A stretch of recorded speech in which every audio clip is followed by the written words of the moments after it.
한동안 잠잠하다 싶었던 미중 무역 갈등, 이게 정말 갑자기 아주 극적으로 다시 돌아왔습니다.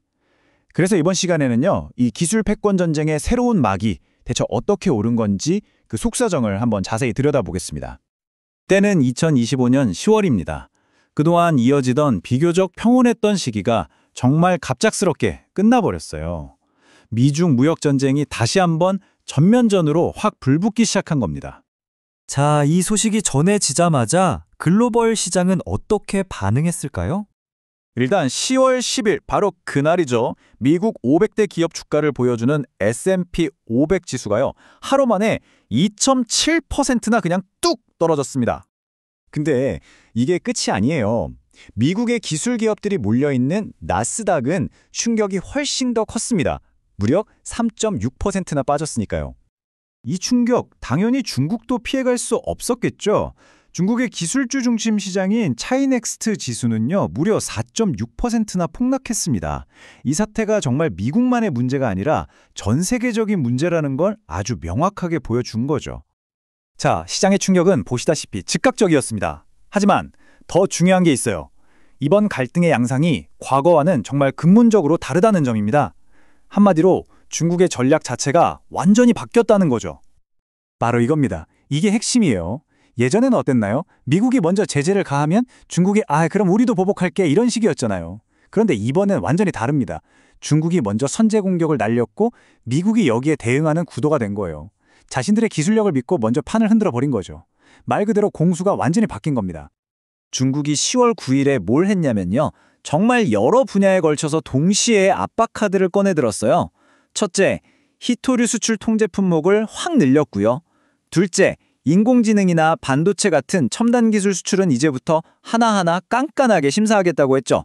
거기다 리튬 배터리 공급망도 걸고 넘어지고 미국 관련 선박에는 특별 항만 수수료까지 물리겠다니 이건 그야말로 전방위적인 압박이라고밖에 볼 수 없죠.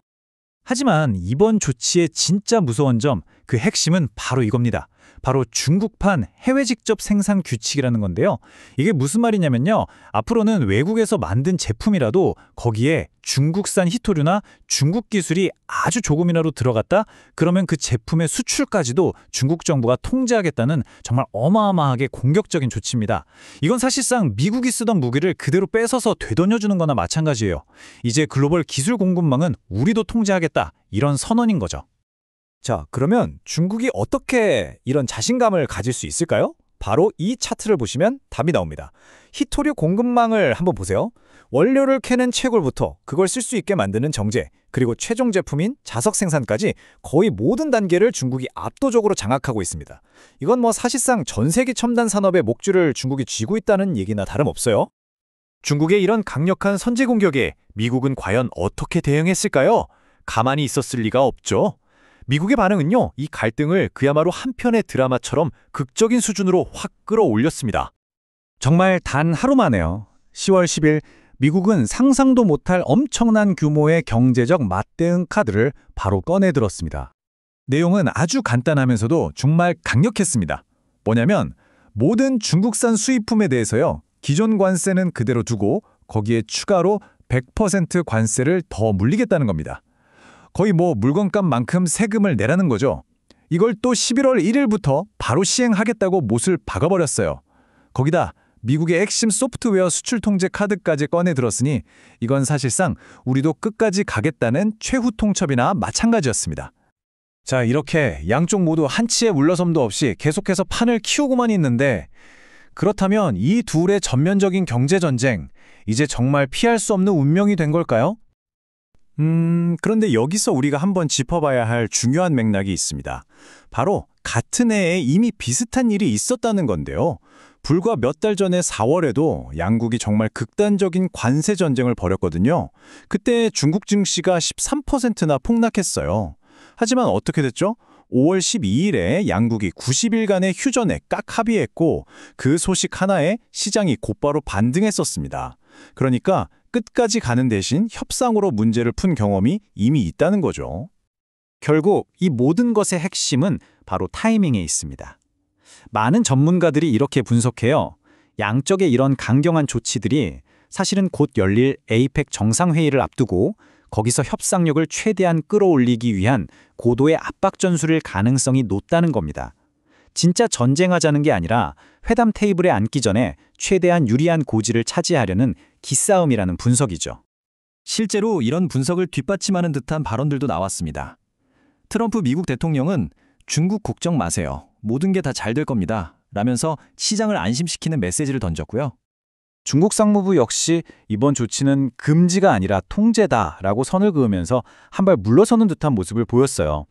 양쪽 모두 협상의 문은 열어두고 있다는 신호를 보낸 셈이죠. 그렇다면 이 관세 폭탄이나 항만 수수료 같은 시끄러운 뉴스들, 그 이면에 숨겨진 진짜 싸움의 본질은 뭘까요?